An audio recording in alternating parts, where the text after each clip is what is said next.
I definitely, like, the first couple of years of doing it, I felt like I was, like, dreaming bigger than I could actually go. A collaboration I saw on paper, Orla Gartland and Declan McKenna. Once I felt like I could say it, I just wanted to, like, stand on a rooftop and be like, just to let you know.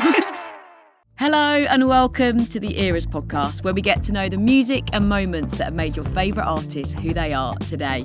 I'm your host, Abbie McCarthy, and today I'm joined by the super talented Orla Gartland. Her debut album reached the top 10 in the UK albums chart. She's one quarter of the critically acclaimed supergroup FIZZ, and in this conversation we get in depth on her much anticipated second album. Let's begin. Welcome to the Eras podcast. Orla Gartland, hello. How are you? Just one clap. Just one singular clap. Yeah, come on, in the room. Come on. Eat our egos. And how are you? I'm good, thank you. I just got back from the post office, so my mood can only go up from here. Yeah. What is it with the post office and everyone being in a bit of a mood? I don't know. The vibes are off. Consistently, the vibes are off.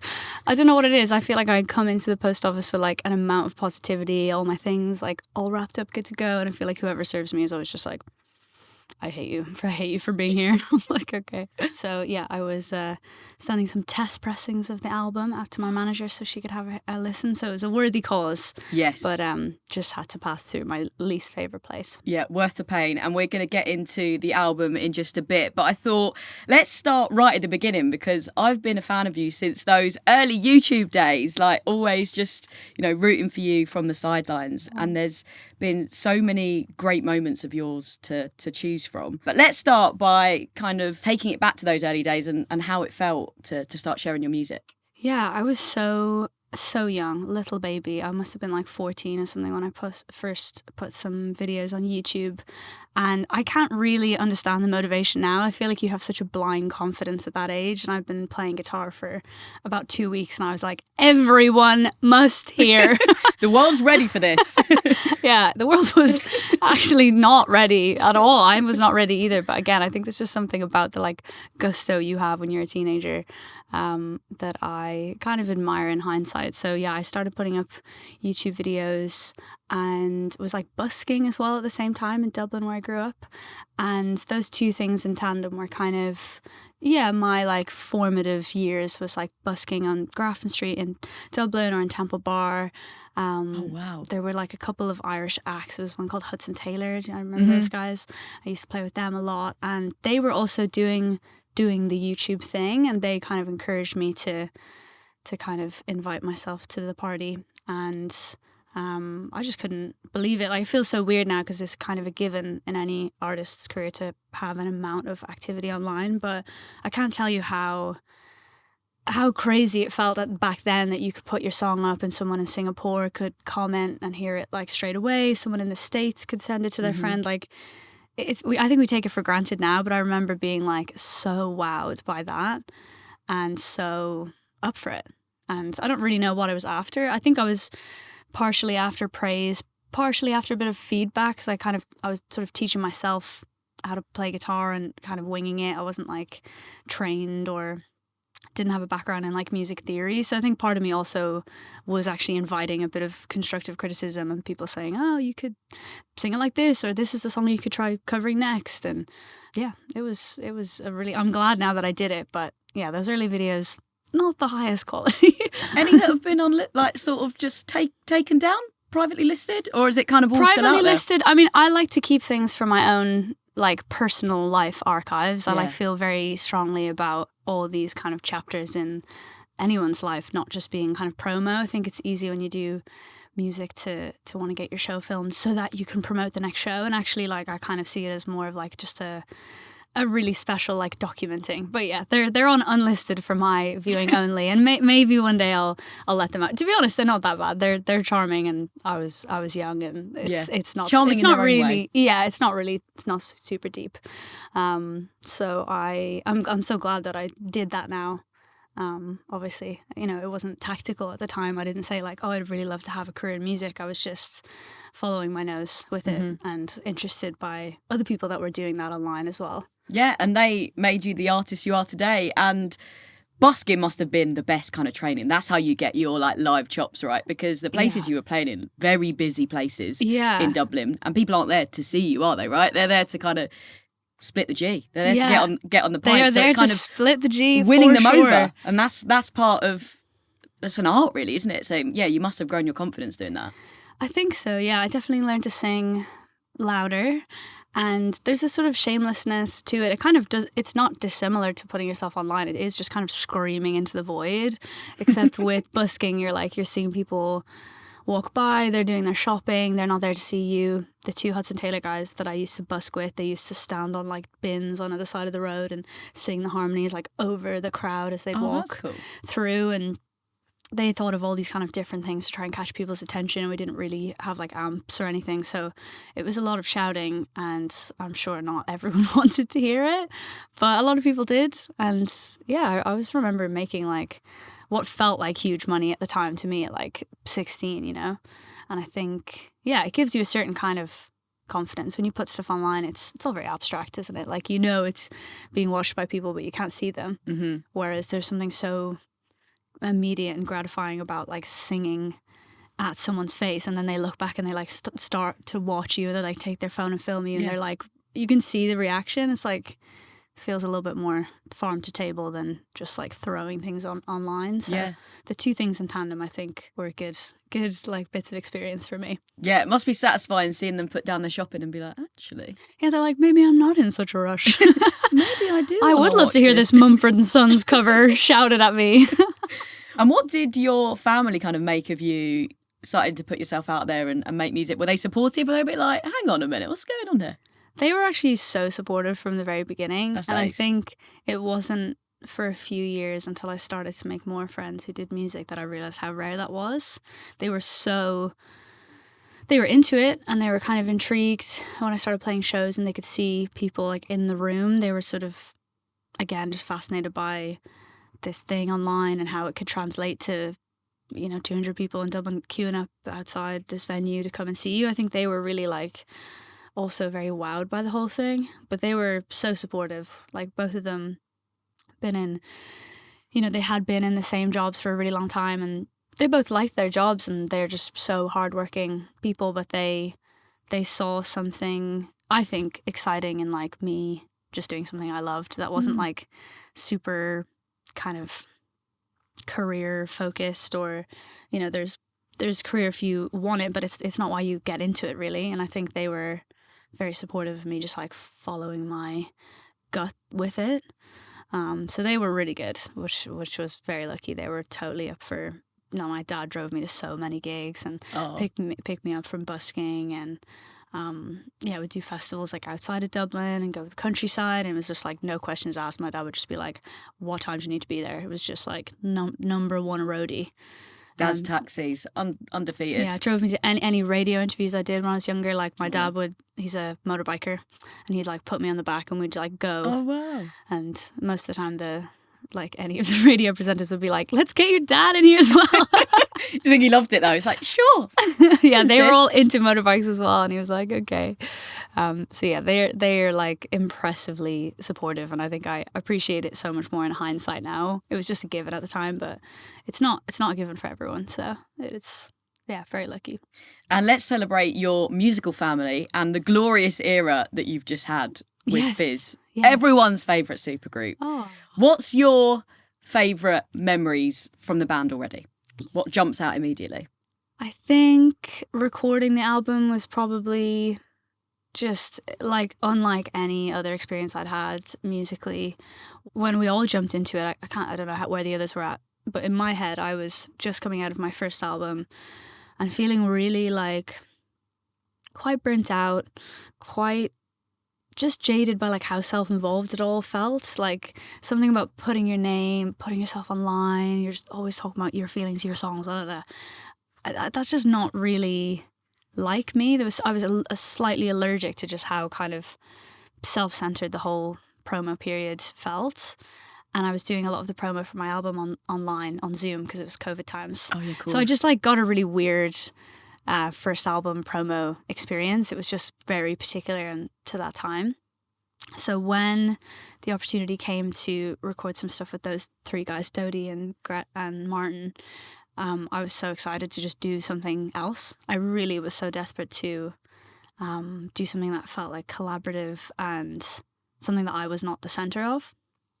So yeah, we went down to Middle Farm Studios, which is this place in Devon that I have recorded both my albums at now, and the FIZZ album, and just wrote the whole thing so quickly. Like, we just wrote and recorded it all at the same time. There was no kind of separation between the demoing and the recording. So all the vocals that you hear on the FIZZ album are just like us singing it for like maybe the second time. Like, it's just, Wow. It was so quick and really like almost like spiritual. Like, we had to have so much trust in each other because we were doing it so fast. So if someone's energy dipped and they didn't know what to do with the second verse, they'd have to just be like, pass it on to someone else. And then they do the second verse. And so we just became like extremely close and started to work as like one unit very quickly, which was so exciting. And I'd never grown up in bands. Like, my early formative experiences, like I said, are busking and being online. I don't come from like school bands or anything. So I just couldn't believe how fun it was.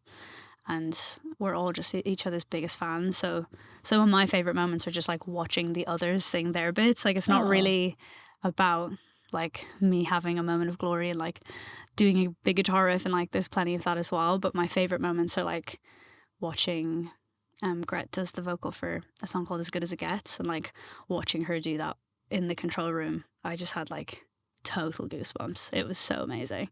So like primal. So I think, yeah, a lot, and the same for when we played live. Like, my favorite moments of FIZZ are just like sitting back and getting to like take it in a bit more. So yeah, it was really, really fun. When was the moment that FIZZ was like born? Was it like a cheeky suggestion in the group chat? Was it something that do you think maybe you'd all subconsciously been like, we should do this at some point? Yeah, me, Dodie and Gret had mentioned about starting something at some point, and yeah, there was definitely like a group chat mention, but I don't think we really would have got our act together to do it in London. I think, I don't know if you find this, but I think being in London, you're always kind of running around doing something evening, got to be gone at 6. It's really stimulating, and there's a lot going on, and it's just easy to be a total busybody basically. And so we had mentioned it between us, and we'd all kind of sat with the thought, but really it was a guy called Pete Miles who runs that studio in Devon. He was the one that basically like babysat us and made us just do it. He was just like, I've got, a week of downtime in December of like, so it was just after my album 2021. I've got a week of downtime. I'll give it to you guys at like, a good price, and you should just do this group thing. And again, I think we needed to get out of London, have some structure put on it, be completely like immersed. And we would just go super late and just like literally live, eat, breathe the whole thing for like a week straight, like, and you to the point where you're like going a bit mad, and you're like, all the songs are in your head when you're sleeping, and it's just totally like self-induced madness, but like in the best way. So I think, yeah, it was a suggestion between us, but we really needed the producer Pete to just be like, let's actually do this now. So that was the crucial bit that like tipped it over the line to make it happen. But it's like your voices all together in certain points, like they just sound so good together. It sounds meant to be. Yeah, doing the vocals was, again, just so like spiritual. Pete, the producer, is so about setting the right like holistic mood for the room. He's really good at setting the room up physically in a way that makes sense. He's just thinking about all those things all the time, and he set us up in a way that all 4 of us were facing each other in like a diamond.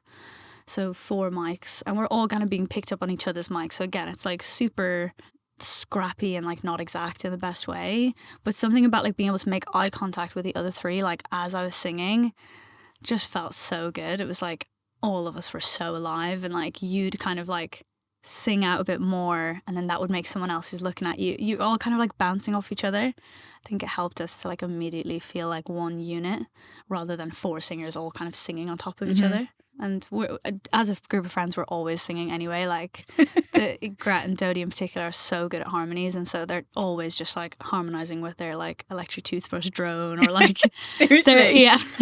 It's like it's a lot to be around. We're all just like humming and making little chords all the time. So it's kind of nice. It was kind of taking that energy and actually like doing something productive with it. But in that sense, we'd sang together for a long time, and I play guitar for Dodie in her project, so I've sang with her, and Gret has joined me a few times for my project. We've all sang with Martin, so yeah, it really felt like one of those like all roads lead to Fizz thing. Like I felt like it was presented to us at a time where we had the headspace and the willingness to do it, but I felt like so many moments of the years previous were kind of pointing us in that direction, which was, again, just like felt very right in the universe. Yeah, so much beautiful synergy. And I think the joy that you have just comes across. It totally translates. And when you're playing live, it's just so much fun. You just think, I want to be up there. I want to be up there with them. And like, you know, touring with your best friends is the absolute dream. Do you think playing these shows, making the debut album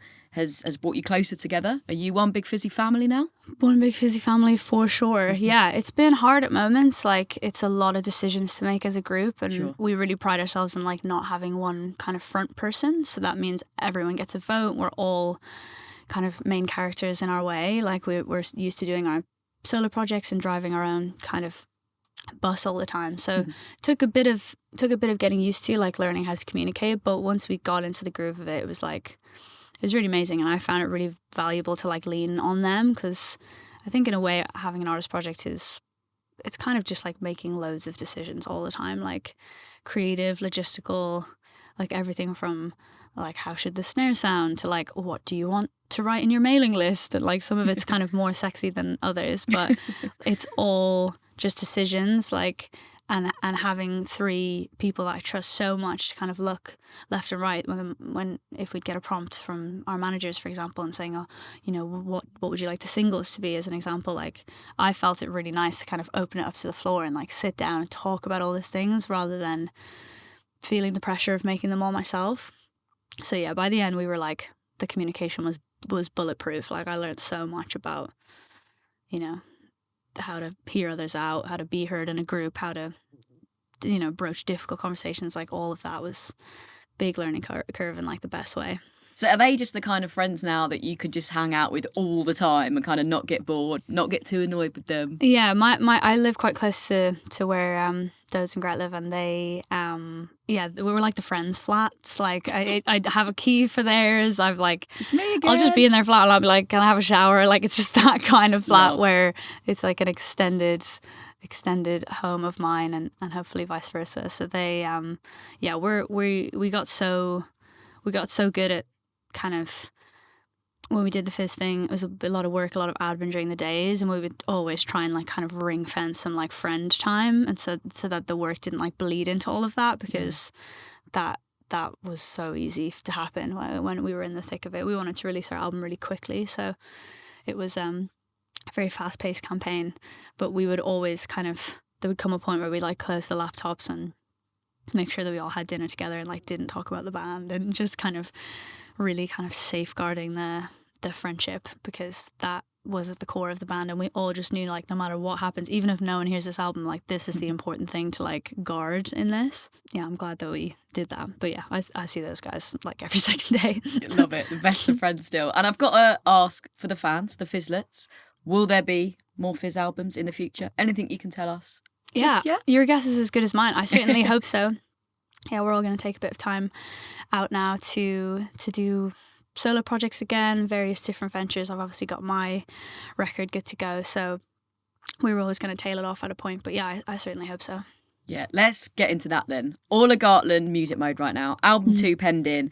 And I'm so excited to chat about this because it's brilliant. It's like Orla Gartland HD for me. It's like all the best bits of your previous work just cranked up to the max. Like, it feels like you've thrown everything at this album. Oh, thank you. I love that. HD. I know what you mean. I feel like there's something, it's impossible firstly for me to have any real perspective on it, but I do think that some of the songs on there, they feel quite familiar to me, even when I just wrote them, because I think a lot of them are the kind of songs I've been trying to write for a long time, and I think being an artist is it's chipping away at it, and it's kind of, I don't know, a lot of the time you're writing like so many different songs to get to the like most distilled version of the thing, and I do think that there's like a lot of those moments on this album where the songs felt like familiar even though I'd just written them, and I think they've just got shades of things I've done in the past, but like you said, maybe just turned up to 11 a bit more.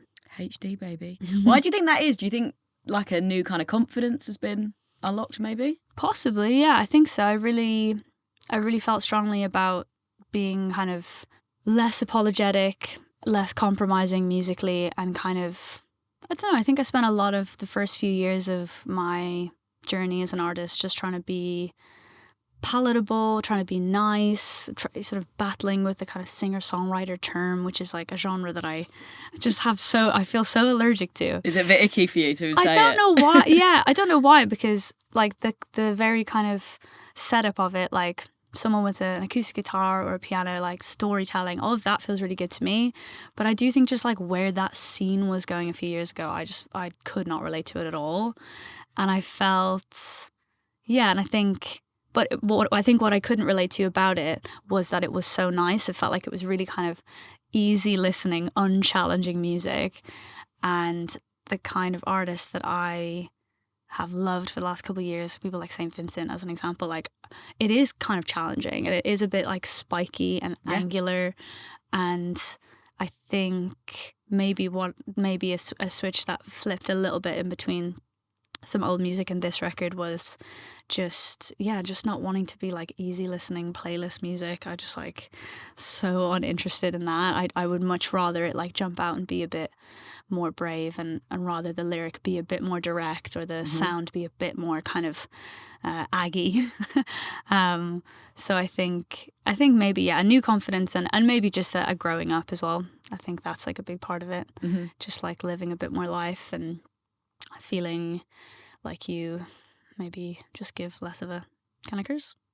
Absolutely. Fuck. I felt really good with the dramatic pause. I know, but it was kind of like undermined by how polite I was being. I love that. And I read that you recorded this album before the fun interlude with FIZZ, and then you kind of came back. You were like, actually not so sure on that song now, and you chucked some, right? Yeah, I did about 2/3 of the record before we jumped into the FIZZ campaign, and then sort of chipped away at it towards the end of last year when we got a little bit of free time in between the fizzy happenings.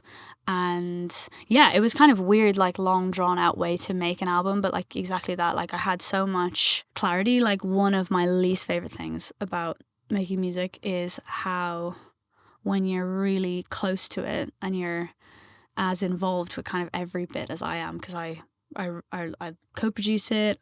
I'm so involved with the mixing, so involved with the mastering. Like I do have people that I trust, that I work with, but it's just so important for me to kind of be across it all. But the downside of that is you completely lose perspective. Like you cannot push play and hear it for what it is at all past the point. And so it's easy to mess it up. It's easy to make it worse, pretty easily. And so that was one of the good things about having to take the break and not listening to the whole record, or as it was at that point, for like 6 months, because we did FIZZ. It's the closest I think you could get to like pushing play and hearing it new. Like time is the only thing I can think of that could give you any perspective. So yeah, when I came back and finished it off, I started like over 20 songs, so there's loads that didn't make it, but I felt like I could just see the wood for the trees a bit more when I came back to it. I could be like, that still slaps. That is not holding its place anymore at all. That's out. Yeah, so I felt like I could just make those kind of more like gut-driven decisions, because a lot of it is that. A lot of it is just trying to back yourself and listen to your kind of instincts and what they're saying. So that was easier with the gap of time. So that was one of the good parts about sitting on it for so long, because that's also hard as well. Like Little Chaos is I wrote that in like August 2022. Oh wow. So it's like it's a long... Still slaps though, am I right? Well, that's why it's still on there. But yeah, no, there's definitely like, yeah, there's a clarity that comes with taking a break, but sitting on music for a long time can be hard, especially because you're singing about things that you... my rule for myself was that I only allowed the songs on that I still like connected to and could like back lyrically, because I think what happens a lot of the time in music is it takes a really long time to get vinyls made, for example. And so a lot of the time your album comes out and you're like singing things about things that were like 2 years ago that you don't feel anymore. that's just part of it as well, I guess. But it's weird when the songs just come out to everyone else if you kind of like feel like it's an old version of you. So yeah, I made sure to keep on only the ones that I could still really back, and then some of them are not nearly as old as that, were kind of end of last year. I feel like that care and attention to detail really comes across though. There's so many songs that just like properly jump out the speakers. And let's talk about the title. Everybody Needs a Hero. When did that come to you? About halfway through the writing, I wrote this song called Wear the Cape with my friends Tom and my best friend Lauren, who I was living with for years and years at the time, and we had never ever written together. Like, we knew each other through music, and it just never happened. And I was getting kind of nervous. I was getting kind of nervous about it because she's like my best friend, and it's like the most kind of vulnerable thing that you could do together is like, let's write a song from scratch. Let's hope this works. It's a bit awkward. So we wrote a couple of songs. One of them was Kiss Your Face, which is on there as well. And straight after that, we wrote a song called Wear the Cape. Now, Wear the Cape didn't make the record, but I kind of got really obsessed with the image of a hero. I got really obsessed with the idea of like standing on stage and being this kind of almost like Superwoman parody. Like it kind of echoed the confidence I wanted to have across the album. Like, there's something almost so kind of slapstick about like coming on and being like, I'm here to save the day with my music. And I just got really stuck on that image. So that song didn't find its way to the album, but I really liked the idea of the title having hero in it. And then I'd never done it before, but I brought in the title of the album and as another prompt to Tom and Lauren on a different session, and said I really want to write a song called Everybody Needs a Hero, because I really want to call the album Everybody Needs a Hero, which I'd never really done. I'd never really worked backwards like that. But I kind of just at that point felt very clear in like what the song would be about, because I had a lot of songs that were they were all kind of coming together as like songs about a relationship, but a lot of them felt kind of bratty, and they were all kind of like, I love you, but like it's difficult. It was like always a kind of thing, so it was like a counter. And so I knew that the album needed like a humble song. I knew that the album needed a song that was kind of like when you're like a real dick and then you like come in and with your tail between your legs like a half an hour later being like, I'm sorry. So this song, that song is basically just like, I'm sorry, I was a dick, I need you. I'm like not above any of it. And so I kind of wanted it to be at the end of the record as like just showing like a slightly more sincere side of like what is at points a very kind of bratty album. Bratty, I love that as a description. And the whole campaign kicked off with Kiss Your Face Forever. Yes. And that's got this really big kind of live band feel when the drums kick in. So yeah, how did this one come together? That was the first song I wrote with Tom and Lauren, and I can't remember how it came together exactly, but I knew we were all kind of craving something like really driving, really fast, just like a bit obnoxious. And I think Lauren was talking a lot about like dancing with myself, like having like a sort of having a line that you like really commit to and you bring it back in the verse and the chorus, and all the sections kind of ebb and flow between each other. And I really liked the idea of it being this affectionate song, like this big surge of love and let's do this. But again, it just sort of mirrors how I am as a person, but like I find writing like straight love songs so difficult because it's just not my experience. Like I feel like when I love someone, like there is always this like asterisk, and not necessarily about them, but just like there is something that stops me and there are like walls that go up. So Kiss Your Face Forever was kind of meant to be about like that. It's like, God, it's kind of that feeling of like, oh my God, you're so cute, I just want to kill you. It's kind of like squeeze you. Yeah, it's kind of like that, but there's kind of every now and then these kind of spiky sort of just like instincts that like slap back against the cuteness. But it is a love song. It's just like a lot of these, they're kind of like slightly stubborn love songs.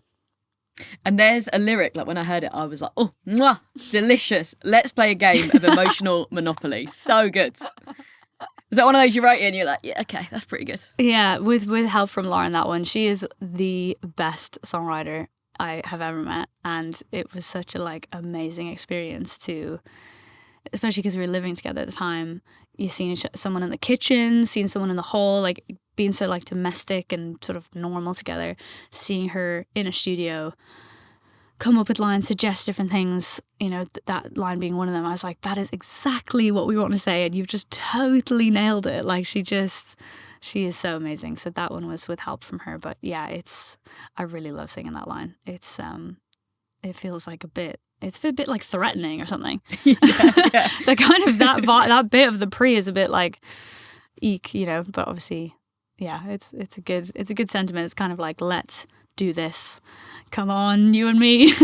Come on then, let's play, let's go. Yeah. But yeah, Lauren Aquilina, let's give her her flowers, because the amount of times I've been on Spotify, and I like to do this because I'm a geek. I'll look at the song credits and I'll be like, it's her again. And it's like the range she'll have written for Little Mix. She does quite a lot of like the K-pop stuff. She's done Rina Sawayama. You know, what makes her such a top writer? Because it feels like she's everywhere, and she's just so good. I'm so here for it. Yeah, she is literally just the best writer ever.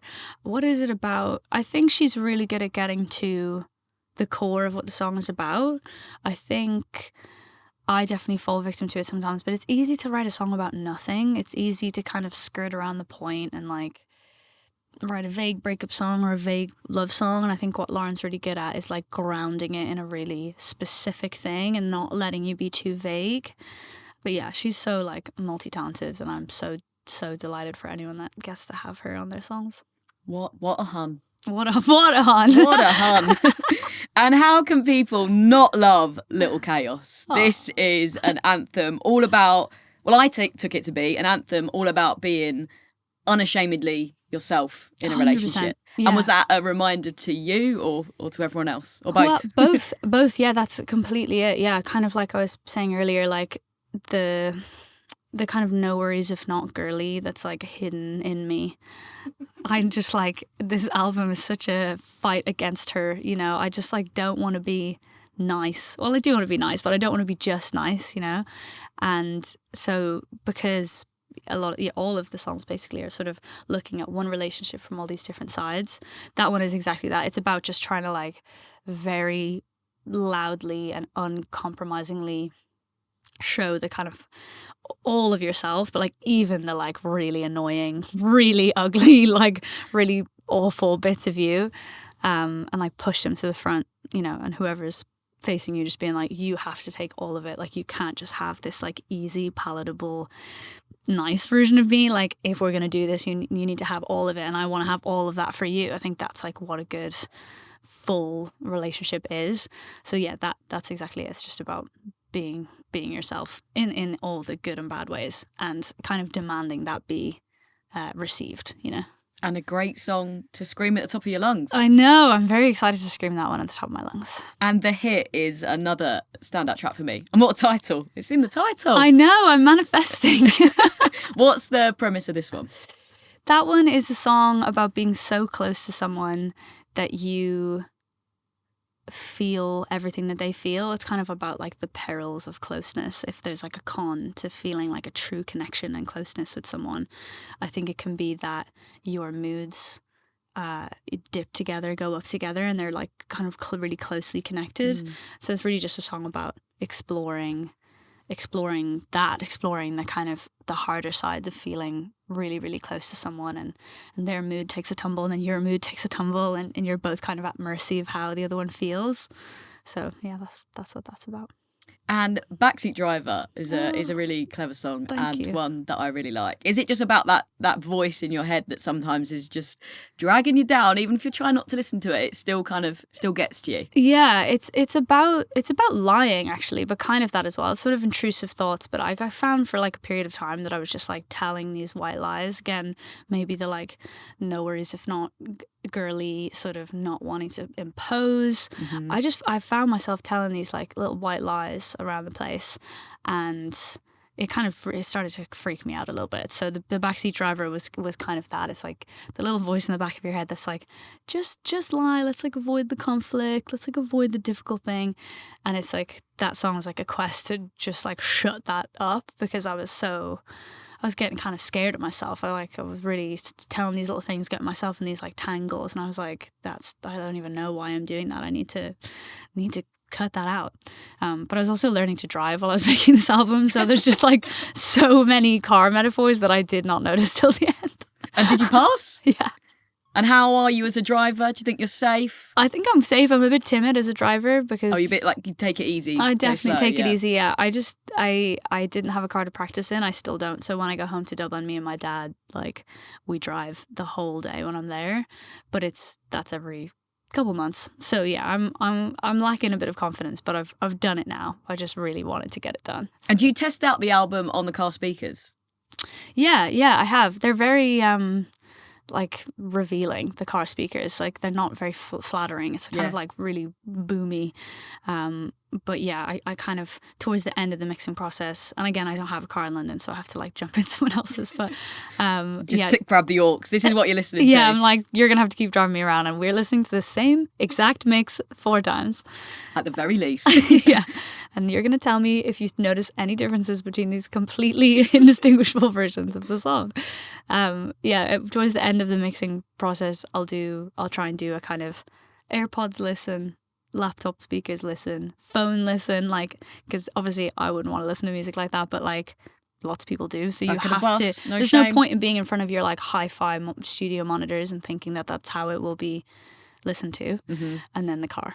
So yeah, you can kind of hop around and see how it sounds in all those different places, but it's good. There's something like really nice about it, like listening in the car, because you're kind of, I don't know, your scene is moving in front of you. You're kind of, it helps you not to give too detailed a listen, whereas if you're sat in front of like studio monitors, you're kind of like you're listening out for things that aren't there sometimes. And like looking through the album track listing, a collaboration I saw on paper, and I let out a little squeal, I'll be honest with you. I was very excited about it. Orla Gartland and Declan McKenna. Declan McKenna, what a guy. What a guy. How long's that one been in the works? Not very long. It was towards the end of delivering the album that it came together. I am a huge Declan fan. I have been for years. I think he's so amazing. He's always been such an exciting artist to me. I think he's like a true artist. I don't know if that makes sense, but like I feel like he is like timeless and in it for all the right reasons. And when I see him live, I'm just like, you just have to do this. It's not like a job. It's like vocational or something. It's so kind of in him. So yeah, I've been a feature on other people's songs before, but I've never invited anyone else in to be a feature on mine. So I was a little bit protective about it, but I thought of anyone that I would want that could add something to that song or any song, and Declan was just like top of my list, and I was like beside myself when he was up for it. Like he's so good. Like you say, the first time someone's collaborated on your music, going forward, who are the dream collaborators? Shoot your shot. Let's God, go. Let's get it going. Yeah, I mean now that I've sort of done it once, I feel like I understand a bit better how to do it. God, who would be good? I mean, Imogen Heap is like one of my heroes. I'm obsessed. I would absolutely love to do something with Imogen Heap. There's loads of American artists doing things I love right now. Do you know who Madison Cunningham is? Oh, yeah. Like, love her. Oh, I can hear that. That'd be great. Her. Haim, obviously, dream. Yes, that would be very cool as well. Can you imagine me as the fourth Haim sister, please? It's everyone's dream, isn't it? It really is. Like, just surely there's another space for another guitar or something. Yeah, St. Vincent. They're all women. It's just interesting. But I do just look up to so many women, and maybe it's just a natural thing of like seeing yourself in someone. But yeah, those are a couple that come to mind. And who were your kind of inspirations growing up? Was it like the big female voices, or was it kind of like a whole mix of stuff? So Laura Marling, big one. Oh my God, I was so obsessed with her, and like coming from Dublin, I just really wanted to go to all the places that she mentions in her songs, but some of them are like so not that glitzy.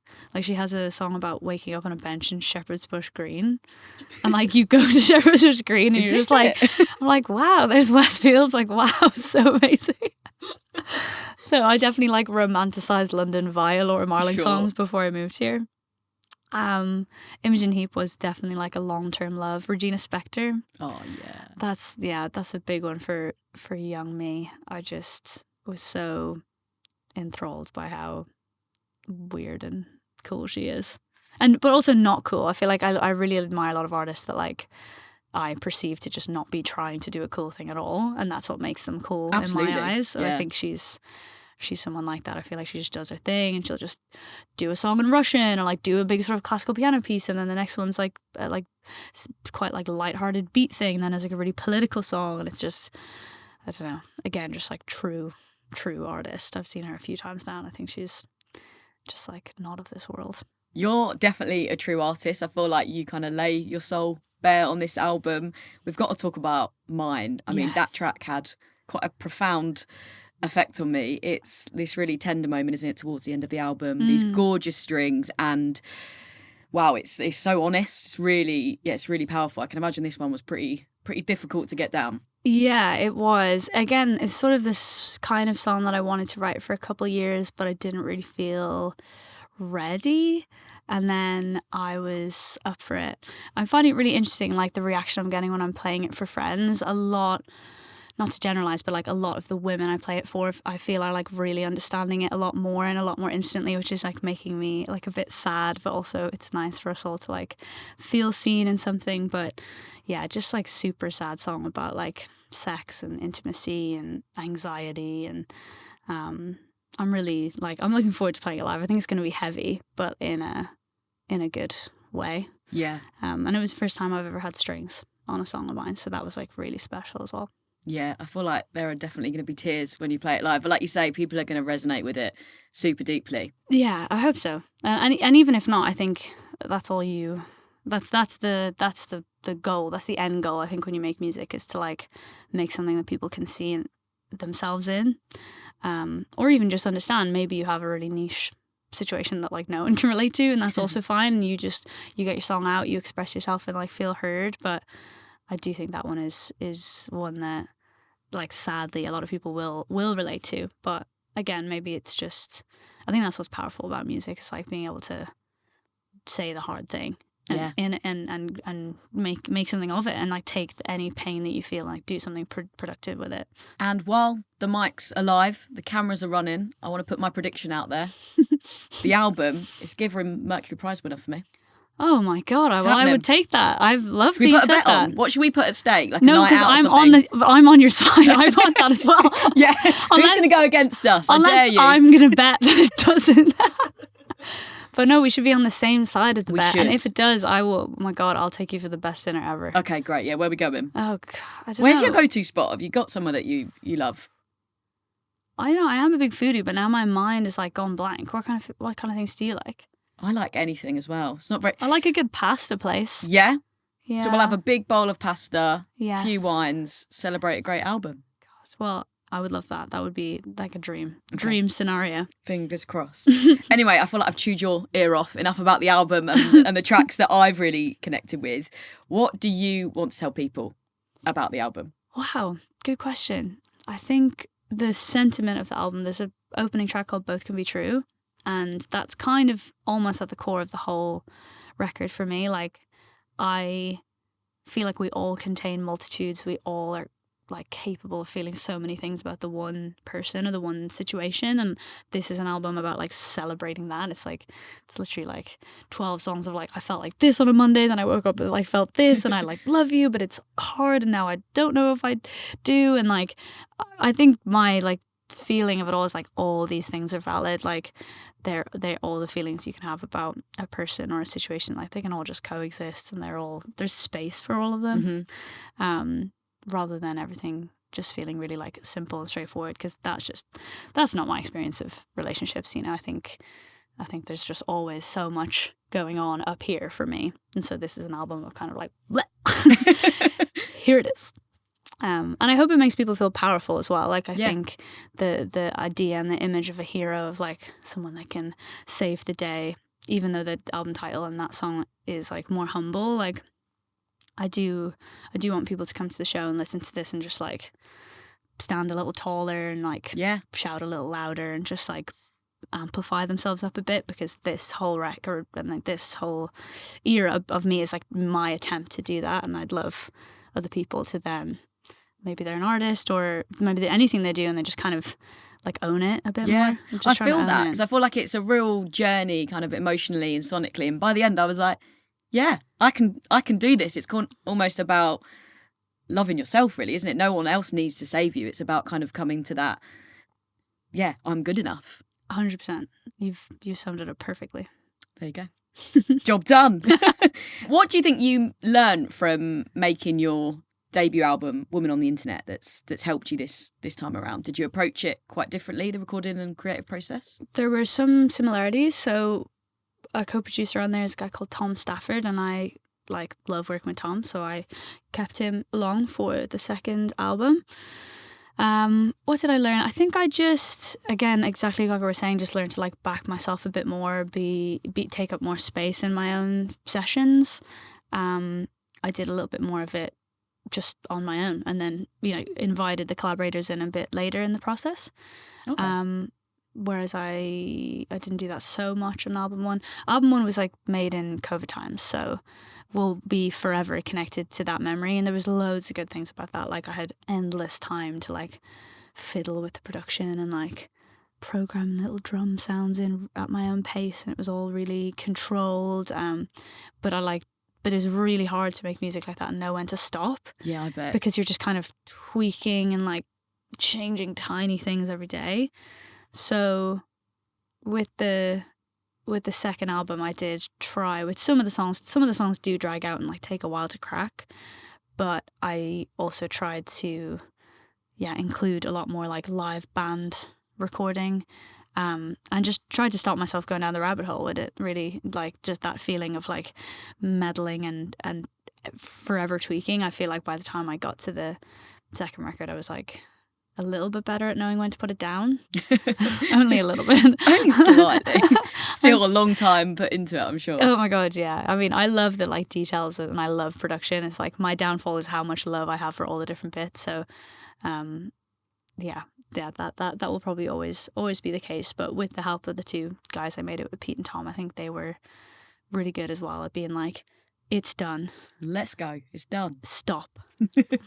I feel like a lot of people became Orla Gartland fans because of your stunning song, Why Am I Like This? Obviously being featured on Heartstopper and also being featured in such a pivotal, iconic scene. I'm sure everyone's seen it by now because it's the best show ever, but it's Nick realising he fancies Charlie. Yes, and he's Googling, why am I gay? Yeah. Oh my God. Like, it's the dream as anyone that's ever written a song, to have your story paired with someone else's story and given like a new context.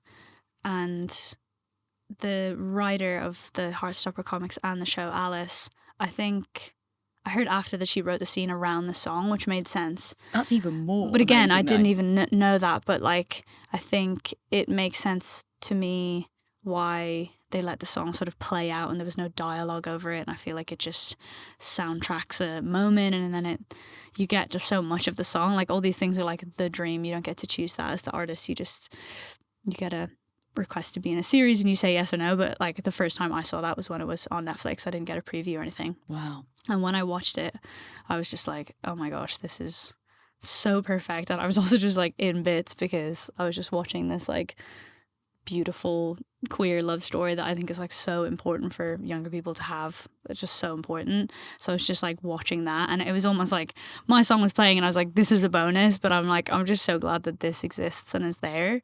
But yeah, it was a real boost, and the song had been out for a few years at that point, so it's like a really interesting thing to see. And also it's a song about, I guess, feeling kind of isolated and other, and the fact that it's now connected hugely and with this whole group of people, and for lots of people it'll be their song, or the song they found when they realised maybe they were exploring their sexuality. Yeah. That's got to feel so cool. That's the coolest thing in the whole world. So yeah, the whole song is exactly about that. It's just feeling other, maybe in a way that you can't even like put your finger on. And like at that point for me, it was just about like feeling like I was kind of disassociating in conversations, feeling like I was like getting stuck in these like overthinky, ruminating loops. But yeah, I love so much that community and that like group of people can have the song. I'm just like, have it. Like this is perfect. Like you guys are so cool. That show is so cool. And I was like the happiest girl in the world. I just couldn't believe how nice the placement was. Because sometimes you might get a request for your song to be in something and it can just be playing in the cafe for 2 seconds and you get your hopes up. But that was just like, I was bowled over by how prominent and like a feature of the episode it was. And that scene, yeah, I've watched it so many times. I think it's so well done. What a show as well. It's a kind of show that, I definitely didn't have growing up. Yeah. You know, so And to actually see that like the gay community kind of represented in that way is special. Yeah, I think it's so important for, especially for younger people, to have like examples of queer stories that are just really positive and are not, it's kind of like it's a love story and also they're discovering their sexuality. It's kind of like almost like an aside to the whole thing, and that's why it feels really, really important, because there's plenty of media out there of people coming out and getting a horrible response and it being very heavy, and that is obviously some people's experience. But I think there's something so important about having a show where it's just there. Yeah. It's just there, and it's like kind of the center of it, but it's like kind of not, and really it's just like two young people who fall in love. Yeah, you know? exactly. And I just think that's so nice. Yeah, just being proud of who you are. And I feel like a lot of your fans are from the LGBT community, and you know, you've done such a great thing at making your gigs, I think, a safe space for people just to feel like they can be themselves. Yeah, that's all I want. Oh my gosh, yeah, of course. I just want anyone to feel like they can come, any age, any gender, sexuality, race. Like, I just want anyone to come and feel welcome in that room. It's really for everyone, you know. And I know you proudly came out as bisexual a couple of years ago, and I wondered if like almost the love and confidence you got from the fans made you be like, yeah, I want to share this part of myself. I want to proudly, you know, kind of shout it from the rooftops. Yeah, for sure. I definitely spent like so much of my early 20s just being like shy and timid. I don't know if it's like a sort of classic Irish Catholic upbringing, but like I was so apologizing for myself for so many years and really just so backing myself into a corner with it. So yeah, I think just getting to the point where I could like say it to someone that I met for the first time felt like, to me, actually such a big deal. Like for me it was. And it feels like almost silly to say, because to some people it's not a big deal at all. But to me, it was like, once I felt like I could say it, I just wanted to like stand on a rooftop and be like, just to let you know. Bisexual, everybody! Yes, I know it doesn't affect you, but it's just, I'm saying this for me more so.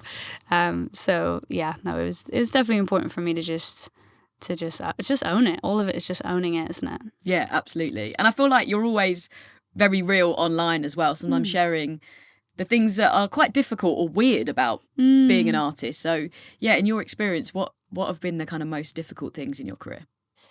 God, that's good. Yeah, I mean, I operate as an independent artist, again, very proudly, but that's like not without its difficult moments. Yeah, it's a lot. It's a lot.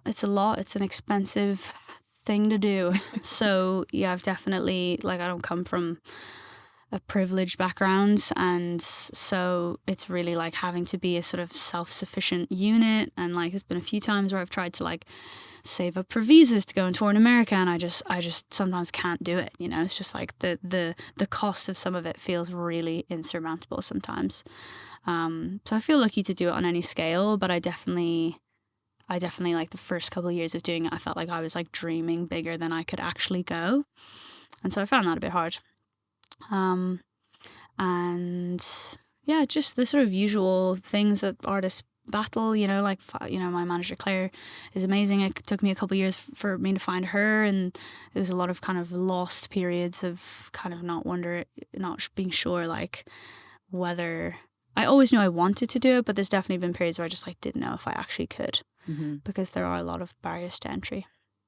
So yeah, it's a weird old industry. We love the music. We don't love the music industry. Yeah, the music industry definitely has its ups and downs, doesn't it? So we've covered your current era, your past. Yes. Look into the future.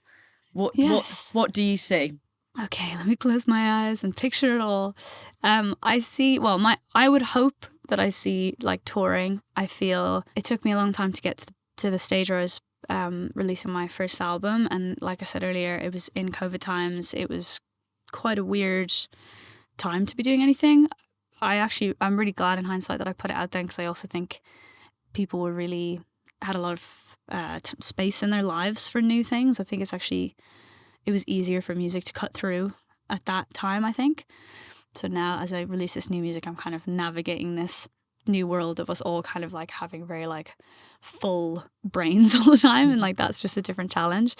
But yeah, I would really love to tour, like I said, in the States, and want to go to Australia, I want to go to Asia, just like the list just like grows, and I want to do it in like any capacity. Like it's always lovely to like bring my band, but I can do shows by myself, like to go to the point where like I don't need it to be fancy or glamorous. I just like just want to be there, just want to sing the songs to people like in the simplest way possible.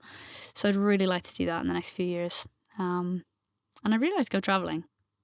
That's also that's a little, just something I've never really done. So maybe after this whole album cycle, maybe I'll just like do some touring, and then I'll just do some actual, non-music. Yeah, I know. Yeah, that'd be nice. It's been a good decade, but I like work myself like a fucking dog sometimes. So like I think once I have a bit of shape on like just how much touring I can do, I quite like to plan a trip just for me, maybe go by myself, or just like really take some proper time to like create a bit of a chapter end, because I've never done that.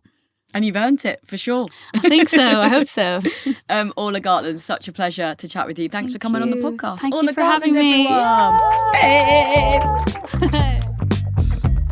How brilliant is Orla Gartland? I am excited to watch her reach even greater heights in the next couple of years.